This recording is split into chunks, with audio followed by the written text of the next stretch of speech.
Hello, Augies all over the world. I'm Dave Kassler, amateur radio call sign KE0OG. That's OG, hence subscribers are Augies. If you aren't yet officially an Augie, subscribe right now. For the past month, I've been undergoing a medication change for my bipolar illness. The meds I've been on for the past 11 years have been superb and effective, with the one minor problem that I'm gaining weight on them, a well-known side effect, and I guess you would say front effect too. The health effects of being so overweight are forcing a medication change. It's gotten to the point where it's great that the bipolar is being addressed, but the weight is such that I'm having serious health issues because of that. So at this point, I've got to get off those meds and try other meds. One issue is that given that those meds are supposed to affect how my brain works, and they do just that, there is the little issue of withdrawal. For the past couple weeks, I've been as bad off as an inner city junkie. No, I'm not on any opioids, and the official name is serotonin discontinuation syndrome, which is 12 syllables to say withdrawal. Oh, you don't ever want to do this. The doc tells me 80% of patients don't get this, but somehow being in that special 20% category doesn't help me feel better. Anyway, I've lost pretty much the month of April. I apologize for the pause in videos, but they will be coming back over the summer. First, let me offer my heartfelt thanks for the touching and kind messages I've received. I really feel like we Augies are a community. I love ham radio, and so do you. It's oft said that the teacher learns more than the student, and that's certainly true here. I've explored all kinds of things and done all sorts of experiments and research to prepare the videos and learn even more from the comments and questions. So, that being said, what's in the queue coming up for future videos? Here's a glimpse of what's on the planning board. First, here's the controller for my MFJ 1788 loop antenna. Several videos on this antenna are in the Ask Dave playlist, and the antenna really works. One of the options I have not yet tested is horizontal mounting, shown here in the instruction booklet. I've already mounted it on the roof, as you can see in these drone shots. I carefully attached some Times microwave LMR 400 cable, got everything put together, and even paid a neighborhood teenager to get it up on the roof for me. It's all hooked up except for one problem. The cable jumper I created to go between the loop control box and the lightning arrestor has a bad solder joint. And all I need is some nice dry weather and a helper so I can get that cable pulled out, fixed, and reinstalled. And then I'll have that video for you. Becky Schoenfeld, W1BXY of the ARRL, has asked me to provide a written version of my video on the history and symbolism of the FCC logo and seal, which I discussed in Ask Dave number 40 back in 2016. I'm delighted to do so. I hope to have that to her shortly, and you'll see it within a few months in QST. See, that's another reason to join the ARRL. Augie Mike Erskine, W4MHZ, as in megahertz, likes to tinker with 3D printing and created a snap-on case for the very popular QRP Labs QCX single-band QRP radio. The Ask Dave archives contain several videos on this exceptional and inexpensive QRP radio. So good a radio that technician class license holders can view this as an incentive to learn Morse code and use their long dormant HF privileges. The problem with the radio has been that it's very enclosure unfriendly, what with knobs at different heights, push buttons way down on the circuit board, etc. Well, Mike simply considered those as challenges to be overcome. He designed a 3D printed clamshell snap-on case that turns the QCX from acute radio to something rugged enough to be thrown in a backpack. I've put several pages on my website at www.dcasler.com/QCX, where I'll embed a couple of his videos and also embed the videos I've made on the QCX. He now has these for sale. This is the Retevis Islands HD1 DMR radio, which they gave me a few weeks ago and asked if I'd review it. In fact, I've said in a number of end-of-video voiceover teasers that the radio will be up next, and it is my intent to do a thorough video on this delightful radio soon. This is not a, quote, inexpensive Chinese radio, unquote. They've gotten past that stage. You're not finding them anymore. In fact, it lists for $200. It's very solid, puts out 10 watts, and does both DMR and FM on both 2 meters and 70 centimeters. It programs differently from the Radiodity, so it took me a while to figure out. I will not yet go so far as to say I have completely mastered the programming, but I do have it working, and working well, with the W0BX repeater up in Grand Junction. That repeater is on the Brandmeister network, and W0BX has chosen TAC 310 as its primary wide area channel. What's really cool about this radio is that it has a 100,000 address memory, which handily stores all the information about the 92,000 DMR identity codes already issued worldwide. So when someone comes in on the radio checks the address book to see who it is and displays that information right on the screen. It's turning into a real must-have, even though it sells for $200, which is more like the price of a Japanese radio. I think what's been happening over the last couple years is that the Chinese manufacturers have learned what the proper price points are to map to the proper quality and feature points, and this radio shows it. So look for more thorough videos in the future. In the meantime, if you want to look at it or purchase one, you can use this link so that the channel gets a finder's fee. https:// with the colon and everything, Amazon, amzn.to/2CAPH/HH4. And I'll have a link to this in the video.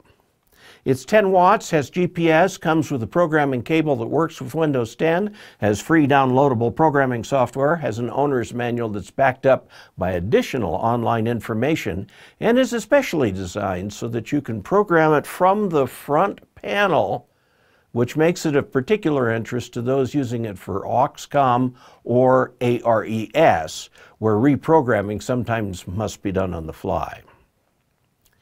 My research into the HD1 kept bringing up the idea of a DMR hotspot. The idea is simple. If DMR largely consists of repeaters connected to the internet to access worldwide talk groups, why not skip the repeater part and just connect to the internet? Well, lots of people have come up with hotspots, which act just like a DMR repeater, except it can only talk to one radio at a time, that's yours, and then connects to your home internet. So if you want to get on a talk group for, say, Stuttgart in Germany, you can do that.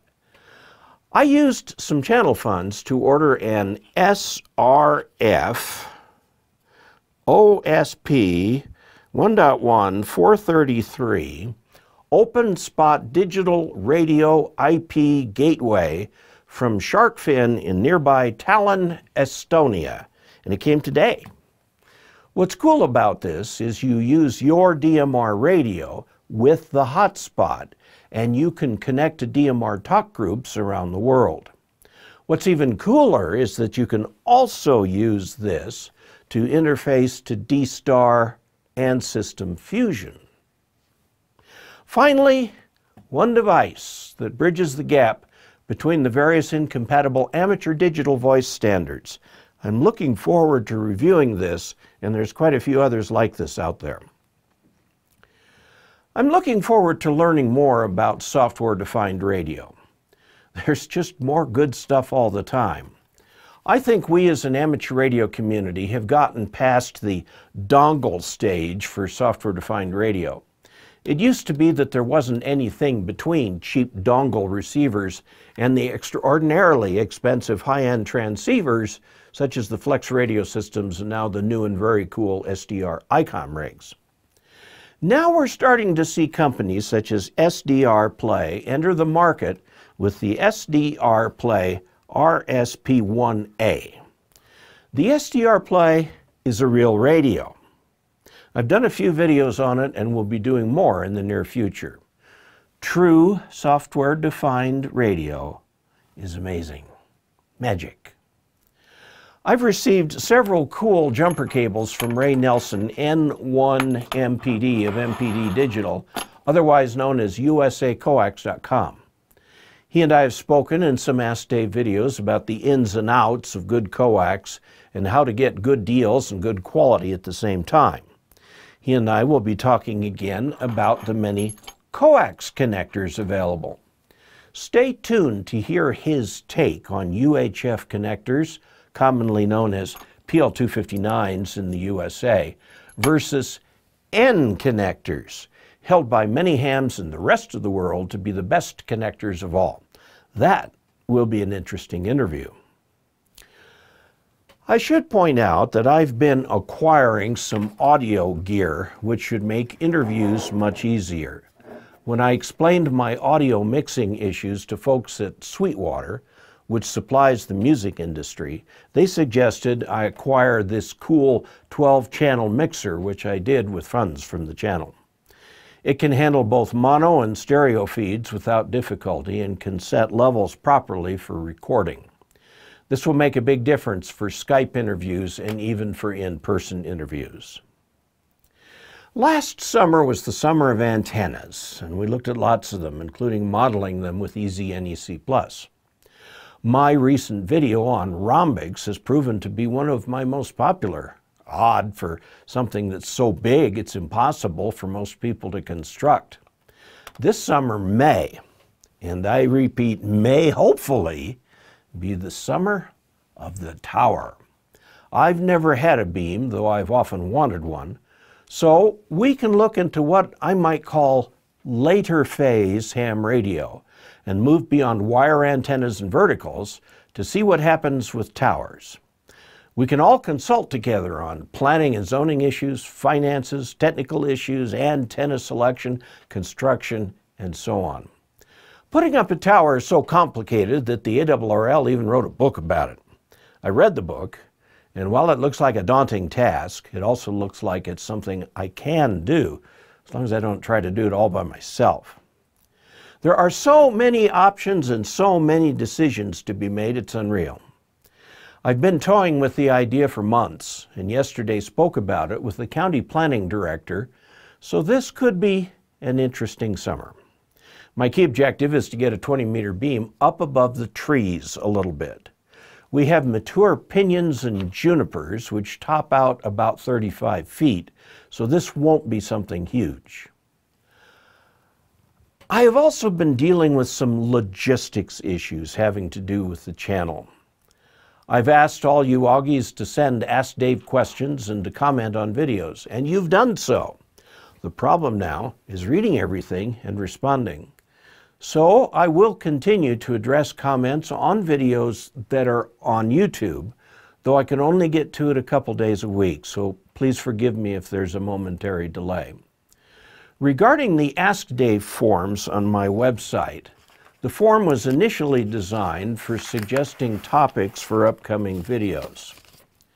While it is occasionally used for that, right now it is used most extensively for people wanting very specific advice. It's been taking a couple hours a day just to respond to these, and I'm not keeping up. Here's the current stack. These all need to be addressed. So I'm going to take a different approach now. I have a segment on Tom Medlin's weekly YouTube Ham Radio Roundtable on Tuesdays at 9 p.m. U.S. Eastern Time at w5kub.com. I use my segment to address the Ask Dave inquiries. I will continue to stick to my underlying principles in that every question is treated with dignity and nobody gets made fun of. I figure even if it's something super off the wall, it's a question I might have asked once at some point too when I was completely flummoxed. So I'll try to take them all very seriously, and will continue to do that on the air. Now, I've already been answering a few for a few weeks, and folks have been enjoying it on Tom Medlin's show. On my channel page under the Community tab, available only on computers and not on mobile devices, I will put up a survey to see if you Augies would like me to have a special weekly YouTube live event specifically for real-time Ask Dave, so I can address these and address any questions that may come up on the show. And I just want to say many thanks to Augies everywhere who watch and comment on the videos. I also note that I've been having trouble keeping the Saturday Morning Live CW event going. Due to the current logjam, I will give that a few weeks off, and then we can decide together whether that's the right way to learn Morse code. By the way, I spoke at a local ham swap fest last year and have an invitation to speak at another one coming up in the Midwest. I'd love to come meet Augies and others in person at swap fests and conventions if it's within reasonable driving distance. There's an outside chance I might come to the Dayton Hamvention this year if I can get past these medical issues. I won't have a booth or anything, but I will wear an OG shirt and hope to see you there. And I didn't forget the Farn video this year. Fake amateur radio news has become an April 1st tradition. Unfortunately, I wasn't up to it this year, but I may just pick any old random day coming up for this year's installment. I already know what the stories are. Let me say again how much I appreciate your support as I navigate this medication withdrawal nightmare. I think I'm on the recovery side. Keep hamming and keep learning. I think the word of the year is persevere. Until we next meet, 73.